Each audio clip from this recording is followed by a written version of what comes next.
capacity to help even more people get into the field, get in and do some important things, and that's important. I think right now when it comes to public relations and Muslims, that's the type of public relations we need, these one-on-one interactions that put people in touch with Muslims doing some really cool things. Finally, if there's only, one more thing I can add, if you're going to go into nonprofit, government type stuff, you can expect working between 60 to 80 hours. Like, my day today was really rough. I woke up sick. I probably had a fever this morning. I downed, some Dayquil. Had some coffee, at least 2 cups. Got to work and found out that I had to be in LA by 12 o'clock for a meeting with the mayor's staff. How many of you know what the mayor actually did when it came to the Gaza situation? He's a punk. Yeah, he's a punk. He basically said that, I stand with Israel no matter what it does, right? So I go to this meeting, and his staff present this idea that, Muslims don't care enough, because he received about 3,000 letters of support for the statements he made on the Israel-Gaza situation, and about 75 letters of support from or denouncing him from the Muslim community. I mean, that just shows you the type of political situation that Muslims are in right now. But I go into this situation without knowing what's going on, and then I'm supposed to talk about what Muslim perspectives are. And it's really hard when these statistics are working the way they are. So I think that's why it's really important for you guys to not just do well, but actually succeed and get to places of influence. And whatever it takes to get you there, inshallah, I think the community is definitely behind you. I know I'm behind you because I need your voices. I need your help in doing the work that I'm doing. So Jazakallah khair for your time and listening to me.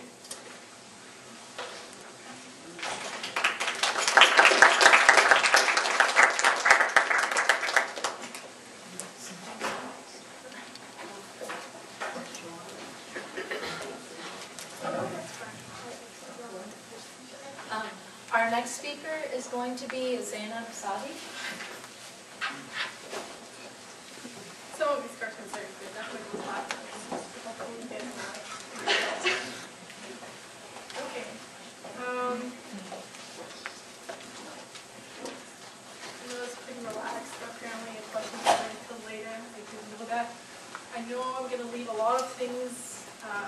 I'm going to miss a lot of stuff, so please, if you have questions, jot it down, don't forget. Because I can talk for hours about this stuff. So there's a lot of good information. And I'm actually glad Farfad didn't go last, because I'm going to try and inspire you guys more. It's good. We contrast very well. So I'm kind of from the other perspective. So even though I am from med school, I'm going to try and point out all the different terminal degree programs. So there's, of course, the PhD programs and the research, and those people frequently will go to research, with a pharmaceutical company, and that's an option. Less years in school, that's for sure. Medicine, law, and teaching is just one of them. There's also journalism school. There's a lot of other different schools. So,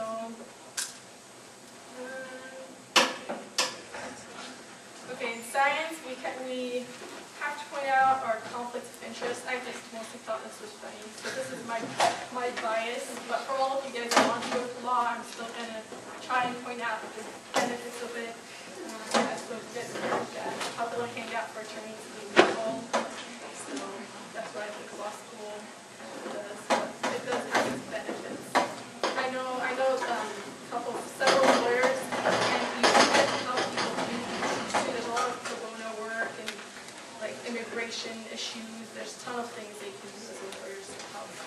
Okay, so about me, I was at UCI. All right. Okay.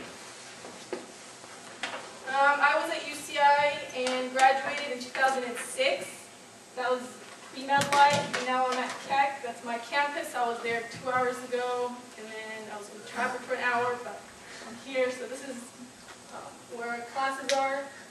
I don't know if you guys can read that. This guy says I'm Dr. Jenkins, which is oh hi, I'm Bachelor of Science Johnson, which was common med life, you kind of, a lot of people do that, improve your letters of rank and whatnot, but that's not how you get into medical school. And CATS and GPA, and we'll try to get into that later. Okay, so I did do the bio-sci. I know we joke around that like 90% of people at UCI are biology majors. It is not true. I do know humanities and all sorts of other people, and they can get into med school too if they're interested in that. Does this work? No? Okay. Yeah. Anyway, so yeah, I was class of 2007, but I graduated in 2006. Did a lot of research, so that all the typical pre-med stuff. Ahmed is a great advisor for that too. You can go to him.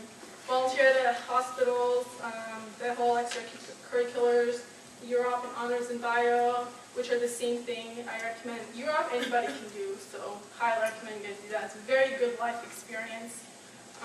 I just put that random, wanted to spice up the paper. Okay, so why go into a terminal degree program? A lot of people probably go through this. I know I did. The mom is telling the kid, I know you're going to inherit the throne from your father, but I want you to go to medical school just in case. So that is one of the reasons. It is definitely a stable job. It doesn't get affected by the economy nearly as much, because people are going to get sick no matter what. They're going to come in sick. You're going to have to help fix people up, so it's very stable. But of course, not all of the grad schools, like law has some of the fields, like tax, I know it's stable, the 9 to 5, and then if you go into corporate or litigation, it's the up and down, where some days you're pulling all-nighters, and then other days you're just like, you can go to vacation, and then I know people that work as lawyers, and some people in the office come to work once a week, because they have to like clock their hours. So each job is different. Okay, so job security, we mentioned. This was a huge one for me, and it's a big pro advantage in general. So if you want to work for someone, if you want someone to take care of everything, and you just go in and make a good salary, you can do that. You can work at Kaiser or at a group clinic. I'm sure many of you guys have had a physician who's like at a group where you go and there's like 5 physicians and you go in. Or also law offices do the same thing. So you can go in and someone else is taking care of everything. You just go into your job and leave. Or if you want to be the boss, you can start your own office. So that's regardless of whether you're a lawyer, or doctor, or whatever. You can have your own company and just decide whatever. I think chiropractor school would also, I would put it in the terminal degree. And I know one guy spoke at our school and he was like, yeah, here are his hours, and he gave us his card, and he only worked on Tuesdays and Thursdays from like 9 to 4:30 or something, and then other Sundays by appointment only. That was his hours. So if you want to open your own office and do that, you can. No one's going to tell you no. Clearly, he didn't increase his hours, which means his life was pretty happy. It was in good enough condition with the amount of money he made just that time. Prestige is big for a lot of people, and this ties in really well with previous speaker. He was saying that not a lot of people are writing back, is saying they denounce the event. This is a huge thing in all of the graduate degree programs, is that your voice is automatically more weighty. And I know they really drill that into us at the medical school, and they say, go to the governor, go to all the lawmakers, and we always go dressed in our white coats, and we say we don't agree with this law or whatever, and everyone's just listening to you. You go in, and we went to they have this once every year. They go to Sacramento to push the bills that you really care about. There was a health care bill, or free health care for everybody in California, and this is all good stuff. And we also went to Washington.